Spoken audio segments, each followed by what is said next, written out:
La neige. Poussière d'espace, magie hivernale, est-elle vouée à disparaître ?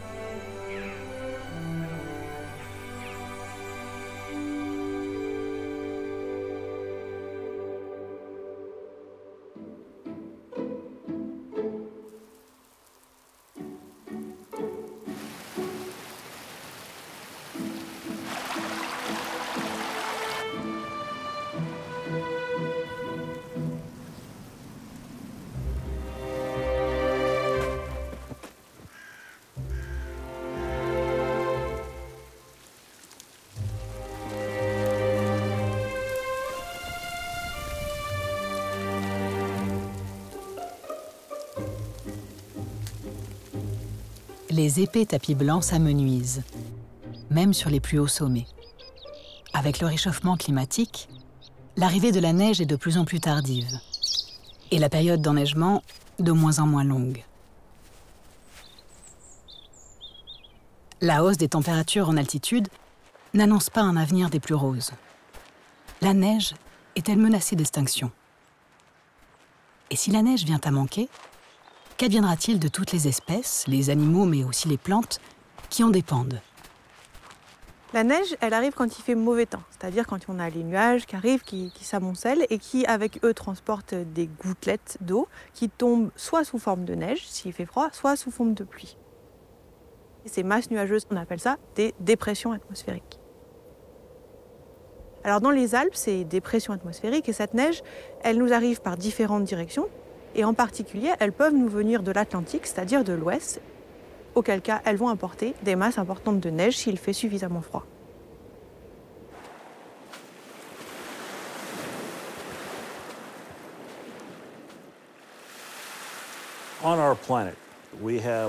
Sur notre planète, il y a des systèmes météorologiques qui se déplacent d'ouest en est, par le biais de ce qu'on appelle un courant de jet. Dans l'hémisphère nord, le courant de jet, situé à environ 10 000 km de hauteur, fait le tour du globe. Il progresse en formant des vagues qui déplacent les masses d'air chaud vers le nord et les masses d'air froid vers le sud. Les systèmes météorologiques observés par le climatologue Mark Wissowski sont des dépressions, des zones de basse pression atmosphérique qui sont associées à des vents forts et à des précipitations. Ces immenses nappes nuageuses se déplacent depuis la mer du Japon et traversent le Pacifique Nord avant de survoler le centre des États-Unis. Portées par les vents puissants du courant de jet, les dépressions hivernales effleurent les grands lacs à l'est du continent, puis progressent vers l'Atlantique en direction de l'Europe. L'orbite désaxée de la Terre est à l'origine des saisons. Alors que le pôle sud se rapproche du Soleil et que le pôle nord s'en éloigne, le Soleil descend sur l'horizon. L'hiver s'installe sur l'hémisphère nord.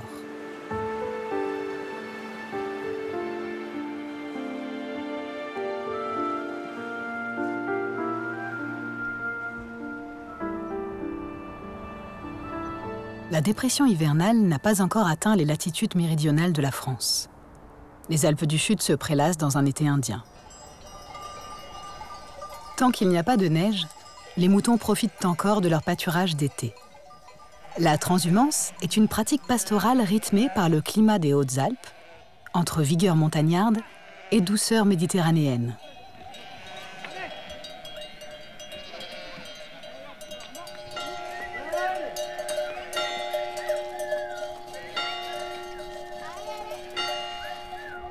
Entre septembre et novembre, après avoir passé la belle saison en montagne, les moutons font leur grand retour dans les vallées, avant que les premières neiges ne recouvrent de nouveau les alpages.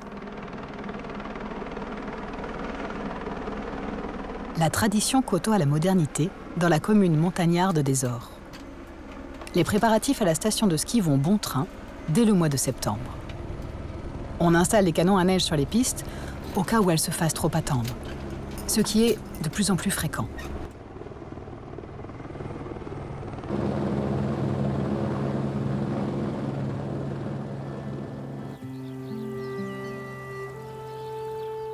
Car le changement climatique bouleverse peu à peu les saisons dans les Alpes.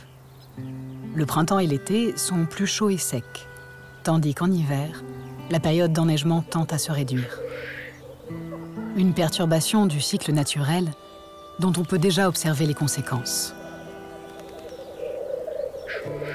La neige tarde à arriver dans les Alpes, laissant aux tétralyres une dernière occasion de se regrouper avant la dispersion hivernale. Cette petite clairière est le lieu où les mâles font chaque année leur drôle de parade nuptiale. Les oiseaux regagnent ensuite la lisière de la forêt, où ils trouveront leur nourriture d'hiver, les aiguilles des conifères. Pour cette espèce vulnérable qui vit en altitude, la neige a toute son importance. Car c'est calfeutré dans un igloo creusé sous la couche de poudreuse que le tétralyre va endurer les mois les plus froids.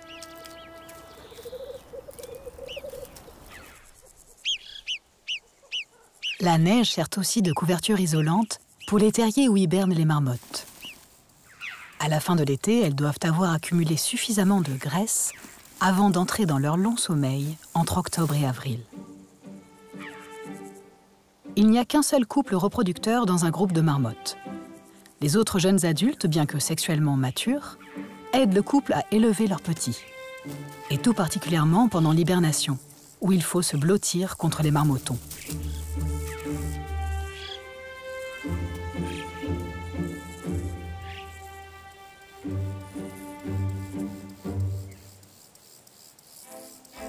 Des étés plus longs, des hivers plus doux, des conditions qui semblent idéales pour les marmottes. Mais les liens entre changement climatique et taux de survie des animaux sont plus complexes qu'on ne l'imagine.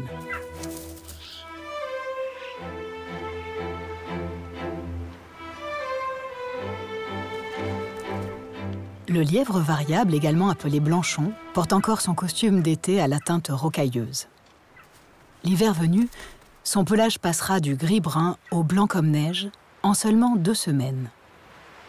C'est le raccourcissement de la durée du jour qui provoque sa mue, qu'il y ait de la neige ou pas.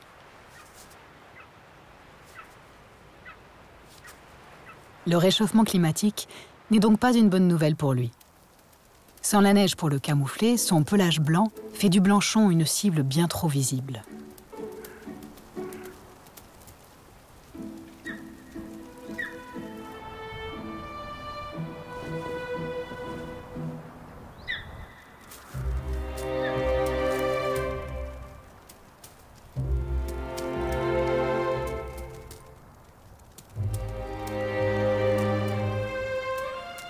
Les températures de plus en plus douces réduisent aussi son habitat naturel et le confinent aux altitudes les plus élevées. Le lièvre variable a déjà disparu des massifs des Vosges et des Pyrénées. En France, on ne le trouve plus que dans les Alpes.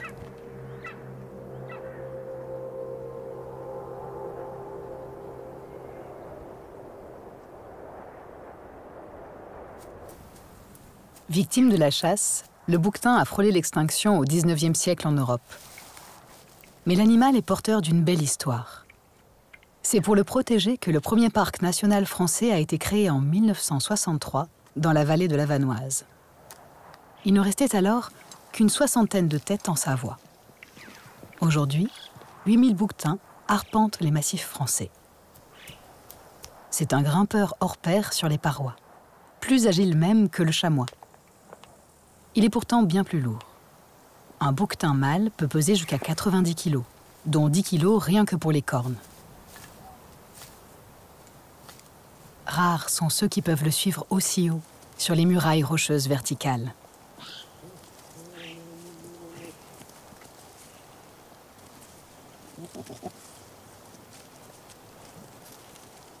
Le bouquetin ne craint pas la rudesse du froid, avec son pelage épais de 4 couches.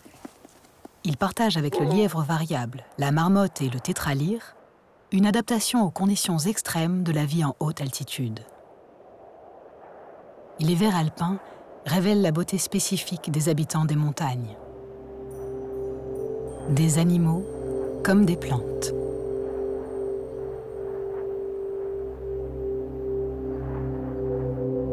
Les plantes de montagne, c'est toute une ingénierie qui joue sur des contrastes extrêmement fin d'enneigement, de température, d'incidence lumineuse, de sol, d'absence de sol, de gel, de dégel. Elle mérite notre attention au-delà de ce qu'on peut imaginer. Ok, sommet du Lozé, Androsacea helvetica, un beau petit coussin là. Ok, je suis reparti.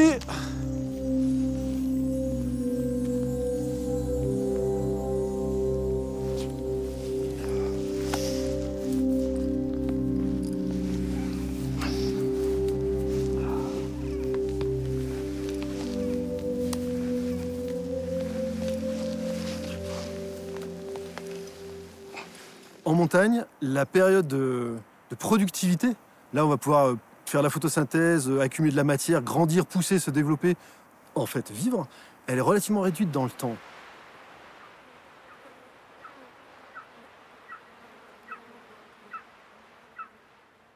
Cette contrainte oblige les plantes à tirer profit du manteau neigeux qui les recouvre une grande partie de l'année.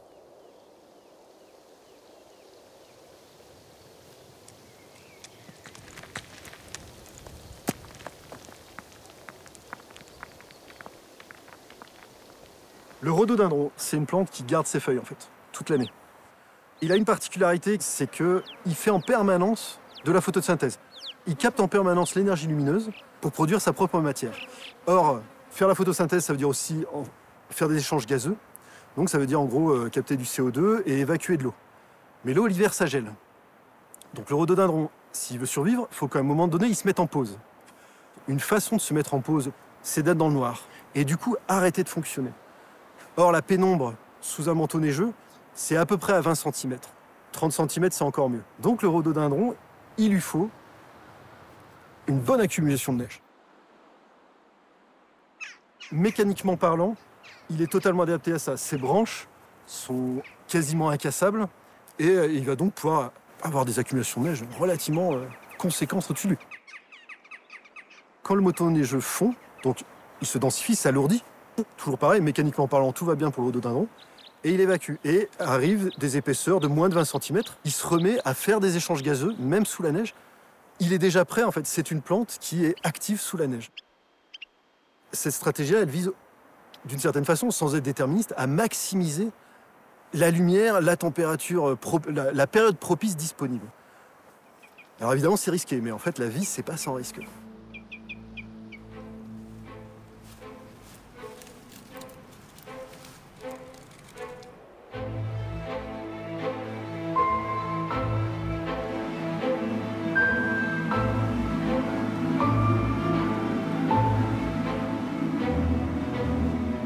De l'autre côté de l'Atlantique, la dépression hivernale chargée d'humidité progresse au-dessus de l'Amérique du Nord. La région du centre-est des États-Unis est traversée par un réseau de lacs et de rivières où circulent quotidiennement 50 milliards de tonnes d'eau. Chaque seconde, plus de 3000 tonnes d'eau se déversent dans les chutes du Niagara.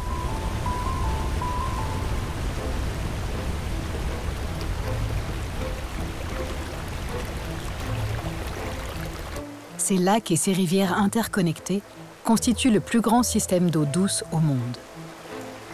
Leur formation remonte à la fin de la dernière ère glaciaire, il y a 10 000 ans. Le retrait des glaciers vers le nord a laissé place à de vastes étendues d'eau qui ne gèlent que rarement, malgré des températures ambiantes inférieures à moins 20 degrés.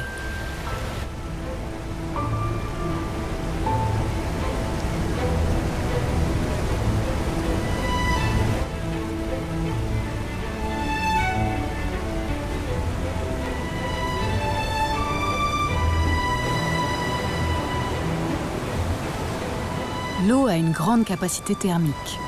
Elle retient la chaleur plus longtemps que l'air. Même s'il règne un froid glacial, elle sera toujours plus chaude. Cette propriété physique crée un phénomène météorologique spectaculaire, localisé sur les grands lacs américains.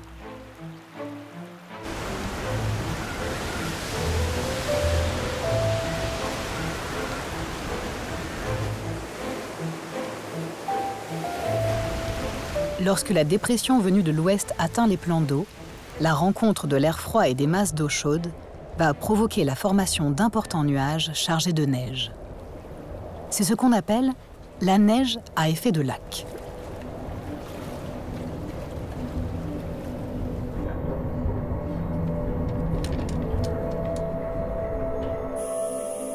Un groupe de météorologues de l'université d'Oswego étudie de près ce phénomène sur le lac Ontario.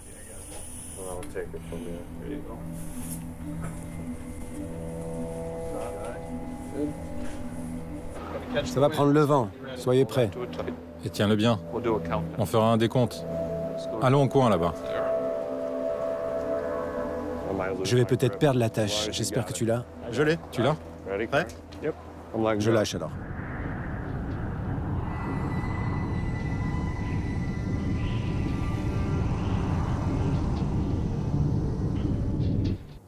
Les résultats envoyés par la sonde sont très précis.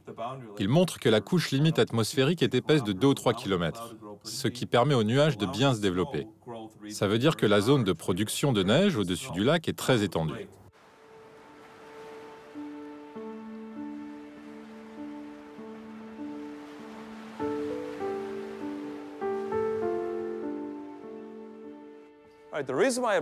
Je vous ai fait venir ici parce qu'il y a un important phénomène de neige à effet de lac au-dessus du lac Ontario.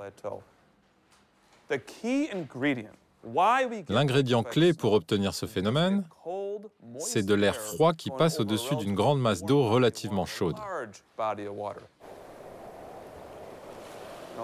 Plus cet air froid stationne au-dessus du lac, plus il absorbe d'humidité et de chaleur. Plus les nuages sont épais et plus la neige est lourde. On a donc de l'air froid au-dessus du lac, mais aussi une chape d'humidité. Maintenant que vous en savez beaucoup sur la neige à effet de lac, vous allez tester vos connaissances en essayant de prévoir les chutes de neige pour ce soir. Vous allez évaluer la probabilité qu'une station météorologique de l'État de New York puisse prévoir une chute de neige d'au moins 2 cm cette nuit entre 19 h et 7 h du matin.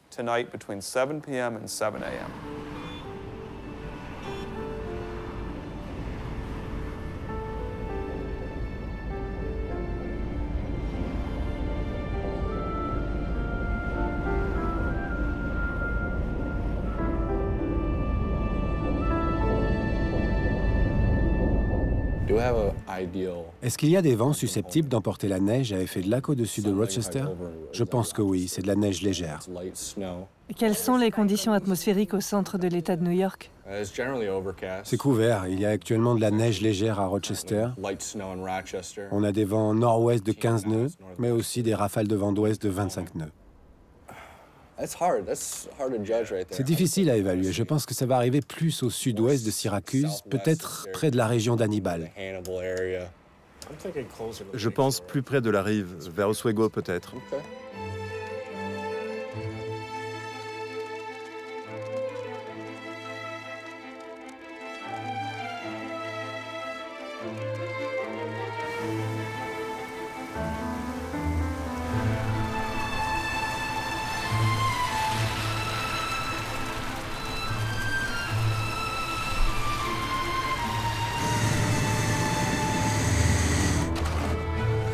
Il n'y a que 2 endroits au monde où l'on observe ce phénomène. Ici, autour des Grands Lacs américains, et à l'autre extrémité du globe, dans la mer du Japon. Ces chutes de neige si particulières sont-elles menacées de disparaître du fait du dérèglement climatique? Les météorologues ne se prononcent pas encore. La température de l'eau des lacs va augmenter, ce qui favorisera à court terme les tempêtes de neige à effet de lac. Mais à plus long terme, le réchauffement de l'air ambiant provoquera très certainement un déclin considérable de la neige. Sa perte sera difficile, car la neige est une constante culturelle dans l'hémisphère nord. Elle fait partie de l'identité de chacun.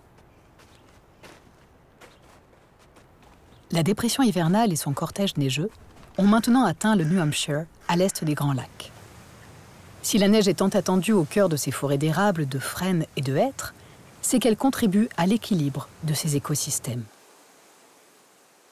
Une équipe de scientifiques étudie les conséquences de la diminution des chutes de neige sur la croissance des arbres. Les températures augmentent ici, comme dans d'autres forêts du monde. La différence, c'est qu'en hiver, elles montent plus rapidement. Elles ont augmenté de 4 ou 5 degrés au cours des dernières décennies. Il y a moins de neige qu'auparavant, et quand elle tombe, elle a plus de chances de fondre. Il pleut souvent sur la neige, ce qui n'était pas le cas dans les décennies précédentes. La biologiste Pamela Templer a mis en place une expérience visant à simuler l'augmentation des températures prévues dans les prochaines années. L'objectif ? Mesurer l'impact du réchauffement climatique sur le développement des érables rouges et des hêtres à grandes feuilles.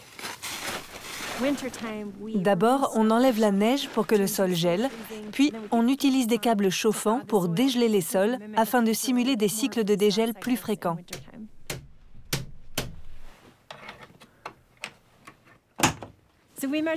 Pour mesurer la croissance de ces arbres, on les a équipés de ce qu'on appelle un dendromètre.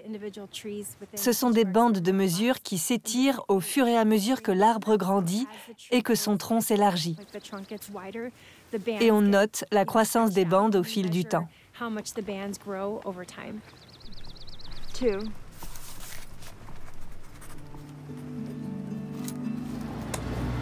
De retour à l'université de Boston, les chercheurs mettent ces résultats en parallèle avec d'autres mesures réalisées sur le terrain. Ils ont collecté des feuilles d'arbres à feuillage caduc, ceux qui perdent leurs feuilles en automne. Plus les arbres grandissent et plus ils sont touffus. Ainsi, le nombre et le poids de leurs feuilles sont des indicateurs clés de leur croissance. Les cernes des arbres offrent un autre moyen de mesurer leur taux de croissance. Pour ça, on prélève un échantillon de tronc en effectuant un carottage. Le nombre de cernes visibles sur la carotte nous donne l'âge de l'arbre. On mesure également la distance entre les cernes, ce qui nous permet de calculer son taux de croissance. Avec des mesures précises au microscope, on peut convertir ce taux de croissance en quantité de carbone que l'arbre séquestre dans sa biomasse. L'air que nous respirons dépend en bonne partie de l'état de santé des forêts. Grâce à la photosynthèse, les arbres absorbent le dioxyde de carbone de l'atmosphère et produisent l'oxygène qui nous est vital. Certains pensent que la productivité des forêts sera accrue avec des températures plus chaudes et des hivers plus courts. Mais les conclusions de Pamela sont bien plus pessimistes. Sans la neige, c'est tout un équilibre écologique qui est compromis. Lorsque les sols gèlent, l'eau qu'ils contiennent gèle aussi et se dilate. Et lorsque ça se produit, ça endommage physiquement les racines des arbres. On l'a constaté, avec un manteau neigeux réduit et un sol plus fréquemment gelé, les arbres sont détériorés et par conséquent, ils n'absorbent pas autant de carbone. C'est une observation très importante.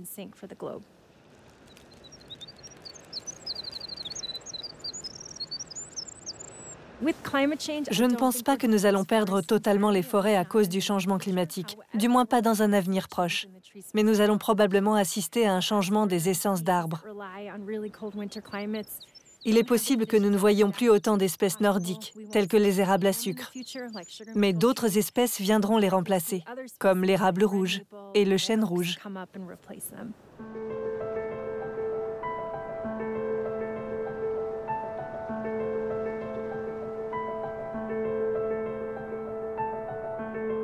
Le manque de neige va-t-il rimer avec la disparition des érables et du sirop d'érable ?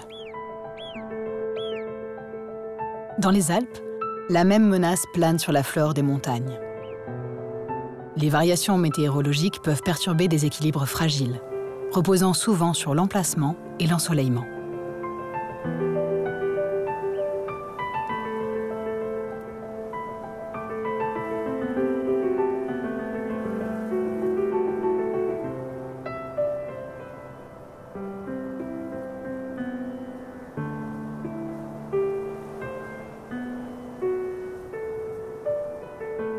En montagne, élément fondamental, c'est les versants nord, les UBAC, et les versants sud, les adrets.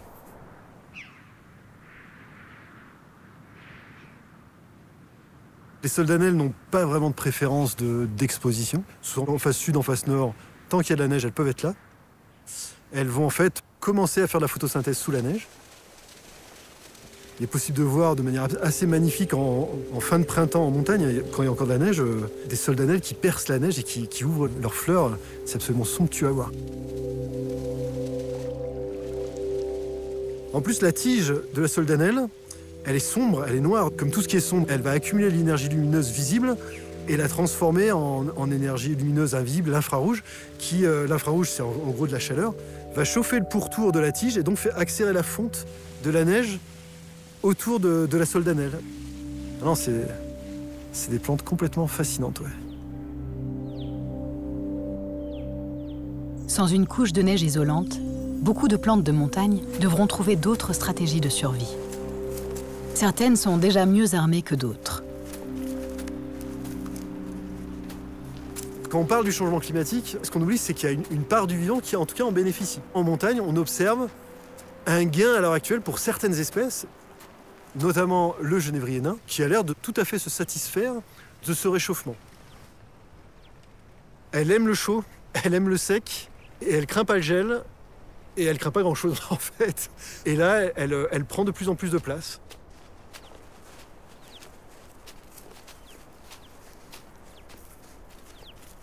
Les montagnes, c'est fait de petits reliefs, ce qu'on appelle la topographie, de petites zones en face nord, et en fait des petits creux, des petites bosses, des petites zones nord, des petites zones sud. Et qu'en fait, cette topographie-là, elle fait que des espèces, sur quelques mètres, peuvent faire des bonds d'un siècle en arrière, au niveau climatique. C'est-à-dire passer d'une face sud à une face nord, et cette face nord, avoir des températures et des précipitations qui seront celles qu'il y avait 20 mètres plus loin sur le même versant, 100 ans avant. Donc en fait, ce genre de petites migrations, on va dire, à petite échelle, peuvent servir de refuge, en fait, ce qu'on appelle des refuges topographiques, et être extrêmement efficaces. Ces refuges sont la preuve de la grande capacité d'adaptation des végétaux. Mais jusqu'à quel point? À partir de quelle augmentation, de quelle transformation, on va dire le bénéfice va se perdre, et ça sera un enchaînement de catastrophes. Parce qu'une fois que certaines plantes ou que certains milieux ne seront plus capables d'absorber ce réchauffement, cet assèchement dans certains endroits, là, ça peut devenir un effet boule de neige, et c'est ça qu'on appelle un effet de seuil. À partir d'un moment donné, mais on ignore lequel, ça va plus être capable d'absorber un changement, encore une fois, aussi rapide.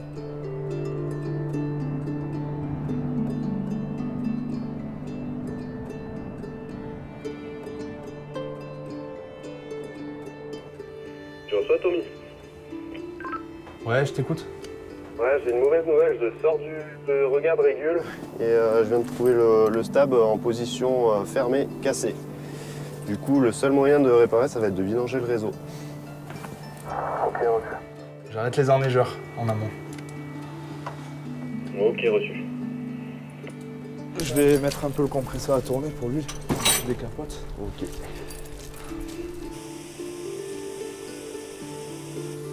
À la station de ski des Ors, la neige se fait attendre.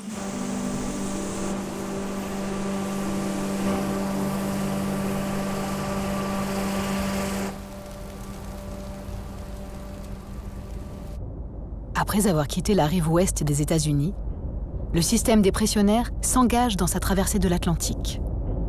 À 4000 km de son point de départ, il percute l'Islande de plein fouet.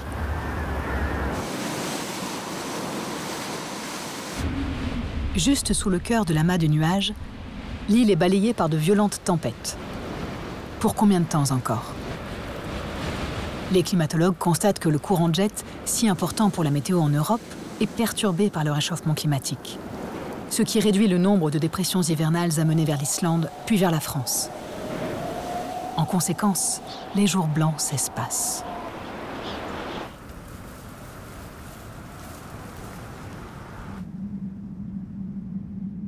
Une partie de l'immense dépression qui survole l'Atlantique se détache et suit son cours vers l'Europe.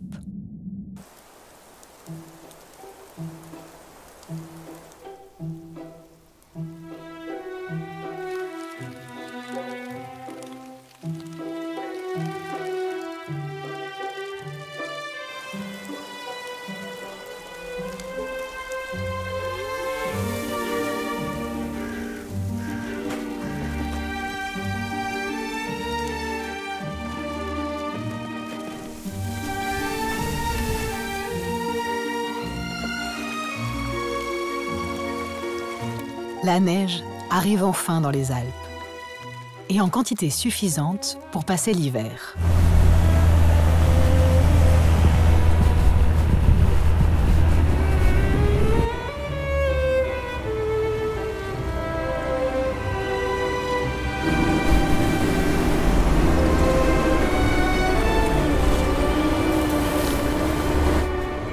Ce qui rend cet or blanc si précieux n'est pas visible au premier coup d'œil. La qualité d'isolant thermique de la neige dépend de la structure de ces flocons. Une structure qui évolue en fonction des conditions de l'air et du sol. Ah, c'est bien, on voit bien les deux couches, donc tout va bien.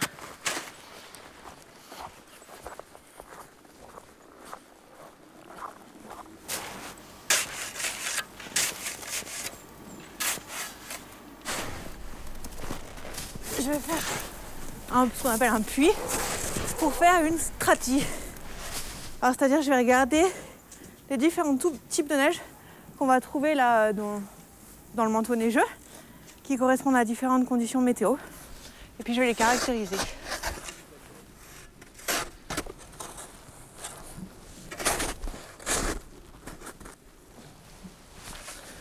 Donc en surface, on a quelque chose qui est plutôt mou, assez fragile, peu dense, qui est peu dur. Donc globalement, si je mets le doigt dedans, ça s'enfonce tout seul.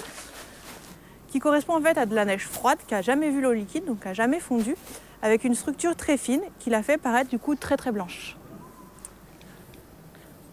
Si on s'intéresse d'un peu plus près à cette structure, on peut regarder par exemple avec une loupe, là c'est une loupe x8. Donc si je prends en surface, voilà, je vois des petits bouts d'étoiles, de la neige roulée, il y a une grande diversité, puis c'est très fin. Ensuite là, on a une couche qui est sale, qui est pleine de débris. Alors ça correspond à un événement de vent fort qui a eu lieu il y a quelques temps, pendant lequel en fait il y a plein de débris végétaux, des arbres qui sont venus se déposer sur le manteau neigeux. C'est l'air renfermé dans la couche supérieure qui procure à la neige sa fonction de couette.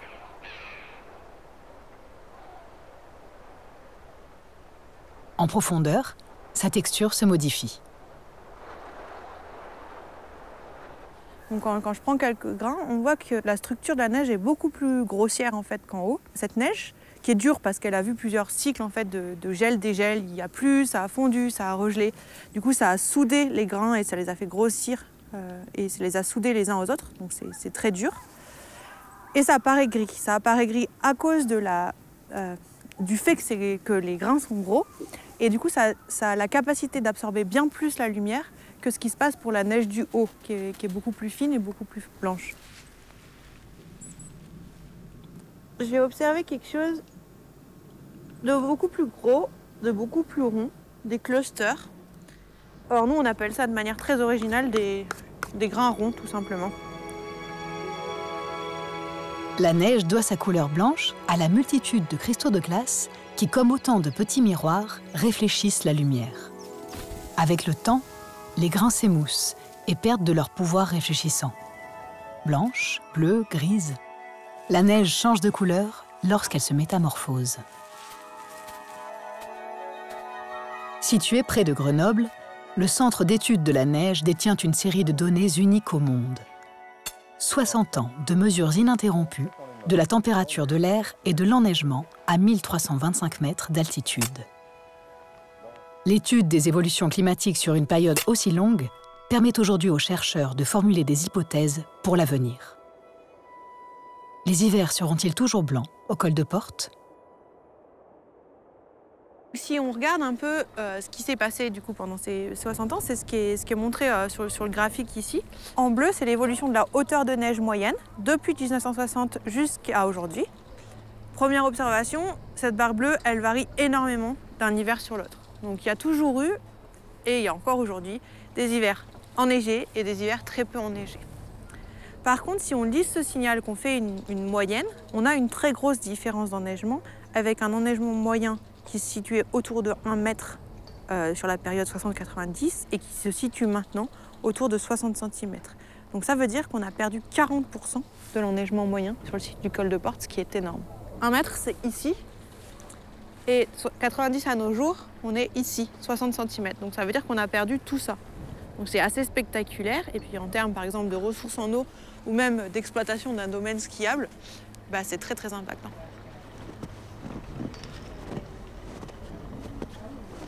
Et ici, c'est l'évolution de la température de l'air pendant l'hiver, du coup aussi du col de Porte, pendant ces mêmes 60 dernières années. Quand c'est rouge, ça veut dire que c'est au-dessus de la moyenne, et quand c'est bleu, ça veut dire que c'est en dessous de la moyenne. On voit une augmentation de la fréquence des années rouges, c'est-à-dire de la fréquence des années chaudes, dans les 30 dernières années. Et pareil, si on regarde le signal de réchauffement, on observe un réchauffement qui atteint quasiment plus 1 degré en 30 ans. Donc ce qui va se passer dans le futur dépend vraiment de à combien et à quel point la température de l'air va se réchauffer. Cette température de l'air, elle se stabilisera le jour où l'humanité, où nous, on aura fait en sorte d'atteindre la neutralité carbone, c'est-à-dire le jour où on émettra autant de gaz à effet de serre que ce que la Terre est capable d'en absorber. En attendant ce jour, la température va continuer d'augmenter jusqu'à un point qui est dépendant de nos actions d'aujourd'hui. Et là, du coup, l'enneigement va continuer de diminuer. Dans des scénarios pessimistes, on est capable aujourd'hui de modéliser qu'à un horizon 2100, sur un site comme le col de Porte, où on est ici aujourd'hui, il y aura quasiment plus de neige. Alors, il y aura peut-être des hivers où il y aura encore un peu de neige, mais la fréquence des hivers sans neige augmentera énormément.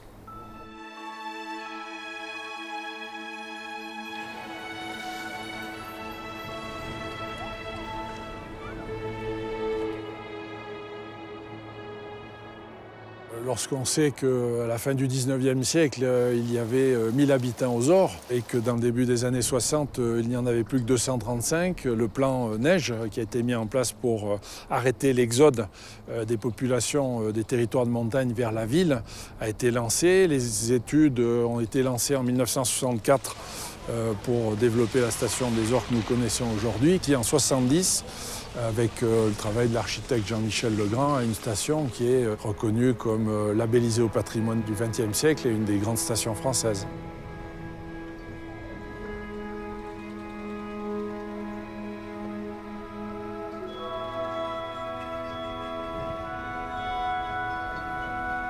On voit des bâtiments qui ont été construits avec une architecture particulière faite de mimétisme. Les façades qui sont blanches symbolisent la neige. La partie haute qui est en mélèze symbolise la forêt. On voit que les constructions disparaissent dans la nature.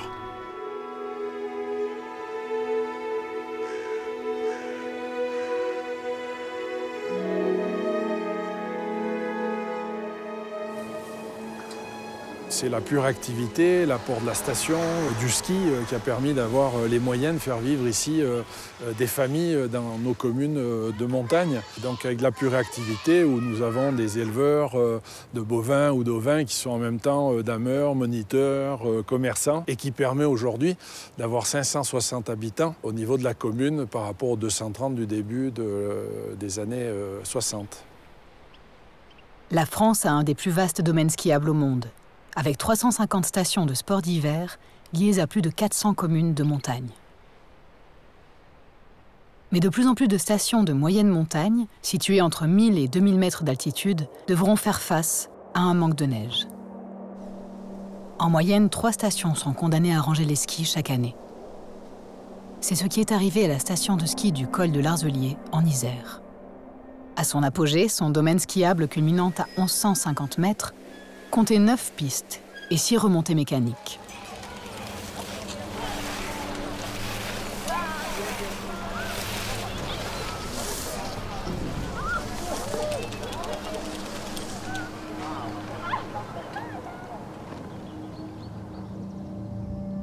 Mais en décembre 2018, après 51 ans de service, la pénurie de neige sonne le glas de la station. Tout s'arrête.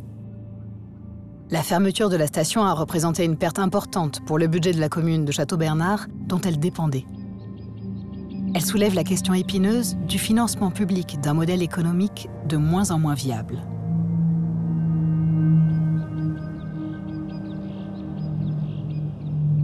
Des années après la fermeture, des bâtisses désaffectées surplombent toujours les plateaux. Le démantèlement des équipements n'est pas encore prévu. Les 150 stations fantômes en France relèvent pour certains du symbole d'un passé radieux, devenu un territoire meurtri.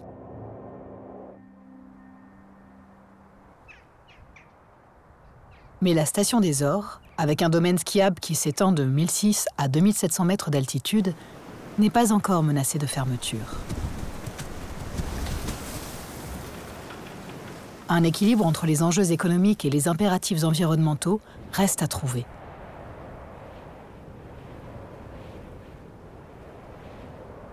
Opérer une station de ski dans le contexte du réchauffement climatique, n'est-ce pas paradoxal? Pour le maire des Ors, la voie du milieu serait d'engager une transition écologique. Une station est une véritable entreprise, donc nous la gérons en tant que telle, en mettant en face des outils qui permettent d'être bons dans la transition écologique. Au niveau des remontées mécaniques, par exemple, nous avons abaissé de 20% la consommation d'énergie. Nous travaillons à la mise en place de production d'énergie renouvelable, notamment en valorisant le potentiel hydro de nos torrents. Le fait d'avoir des touristes qui viennent en train et qui ensuite trouvent des navettes soit électriques, soit hydrogène, soit avec de l'éthanol qui permet d'abaisser de 95% les émissions de gaz à effet de serre. De travailler sur l'abaissement des consommations, notamment aussi des bâtiments, l'isolation. Nous avons mis en place des systèmes de maîtrise de l'éclairage public qui nous permettent d'abaisser l'éclairement, mais aussi de couper après 22h30.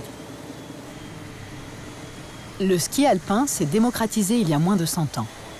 Mais il est possible que la prochaine génération voie cette pratique disparaître. Pour survivre, les stations de sport d'hiver vont devoir composer avec l'héritage des aménagements massifs des années 70 et un avenir incertain.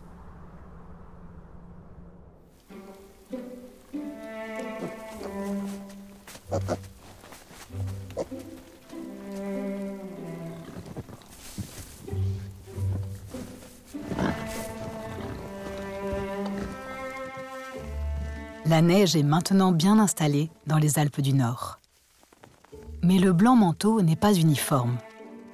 Entre les chutes de neige, les grands écarts de température ont modifié sa consistance, ce qui n'est pas sans poser problème aux animaux de la montagne.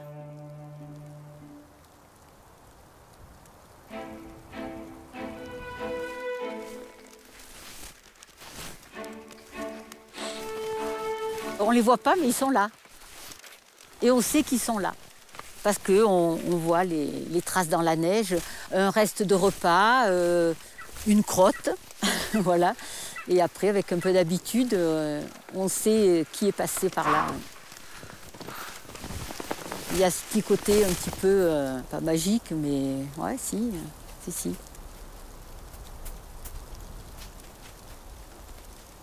Là, il est tombé 50 cm de neige. Pour eux, ça va être un peu compliqué. L'herbe n'est pas accessible. Il va falloir qu'ils grattent la neige. Ils vont passer beaucoup de temps dans la journée à chercher la nourriture et à se nourrir. Alors qu'à la belle saison, l'herbe est déjà beaucoup plus riche aussi. Et ils passent moins de temps et ils ont plus de temps pour se reposer là. Voilà. Donc ça devient difficile pour eux.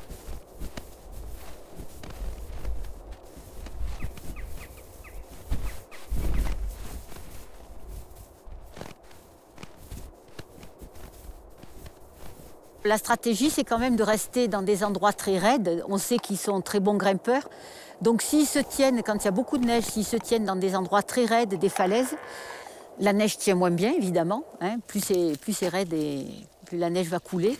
Et là, ils auront accès plus facilement à l'herbe.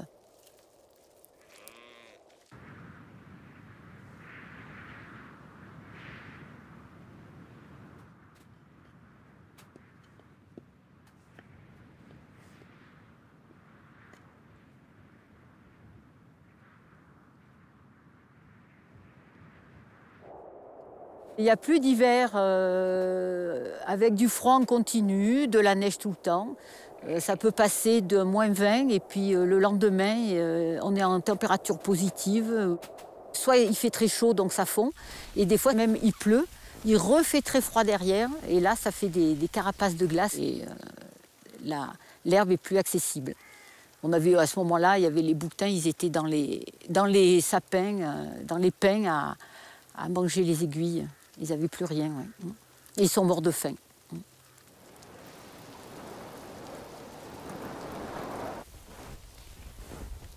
Il vaut mieux une saison régulière que des hauts et des bas comme ça, avec des grandes variations.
Le lièvre variable, quant à lui, ne peut que se réjouir du retour de la neige.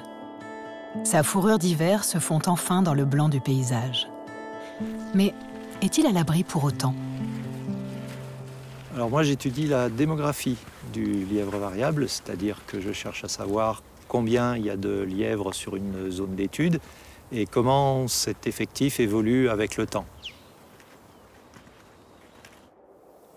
Sur les traces de l'animal presque invisible, Michel Bouche observe qu'à 2000 mètres d'altitude, le Blanchon doit partager son territoire avec un nouveau venu dans les alpages. Il peut y avoir une concurrence avec le lièvre d'Europe, une concurrence qui peut être spatiale dans la sélection de l'habitat, puisque le lièvre d'Europe, surtout dans un contexte de réchauffement climatique, est de plus en plus visible en altitude et il exploite de plus en plus les milieux en altitude. Et puis aussi une compétition génétique, puisque les deux espèces s'hybrident, et que si les hybridations et les recroisements intervenaient de façon trop fréquente, progressivement, on pourra avoir un remplacement des gènes du lièvre variable par ceux du lièvre d'Europe, ce qu'on appelle une introgression. La partie n'est pas encore gagnée pour le lièvre d'Europe. Son anatomie n'est pas aussi parfaitement adaptée aux exigences de la haute montagne. Ça va vraiment être la hauteur et la profondeur de la neige, parce qu'il sera plus limité que le lièvre variable en termes de déplacement. Il n'a pas ces grosses pattes qui permettent au lièvre variable de surnager dans la poudreuse. Il a, je pense, aussi plus de difficultés à s'alimenter parce qu'il n'a pas les mêmes capacités pour se nourrir de végétaux ligneux et pour les digérer. Mais si les couvertures neigeuses et la période d'enneigement diminuent, forcément, on va avoir de plus en plus de lièvres d'Europe en altitude. Le lièvre variable, c'est vraiment une espèce qui est très opportuniste, très plastique, qui est capable de s'adapter à des changements même rapides. Donc je pense qu'il a beaucoup de ressources.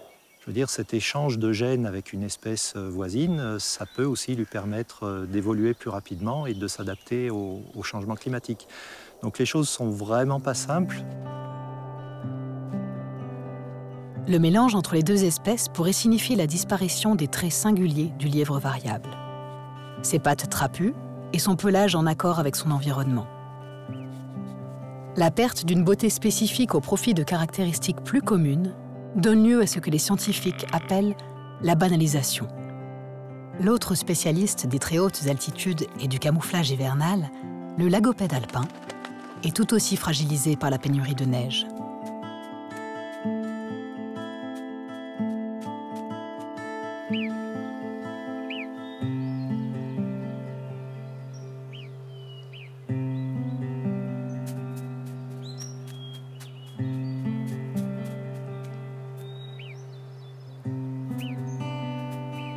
Qu'en est-il des marmottes, qui émergent de leur chambre souterraine après 6 mois d'hibernation? Le réchauffement climatique ne semble pas avoir d'incidence sur la date de leur réveil, observé chaque année entre fin mars et début avril. Et pourtant, le nombre de marmottes diminue dans les Alpes.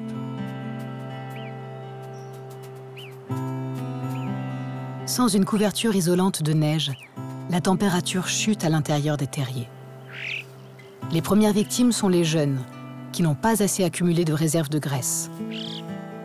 Les femelles, dépensant plus d'énergie à lutter contre le froid, donnent naissance à moins de petits. Les jeunes adultes auxiliaires se retrouvent au chômage, faute de marmottons à surveiller.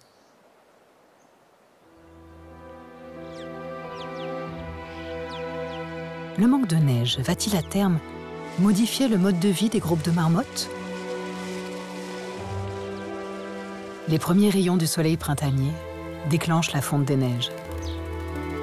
Dernière métamorphose de la neige qui redevient de l'eau.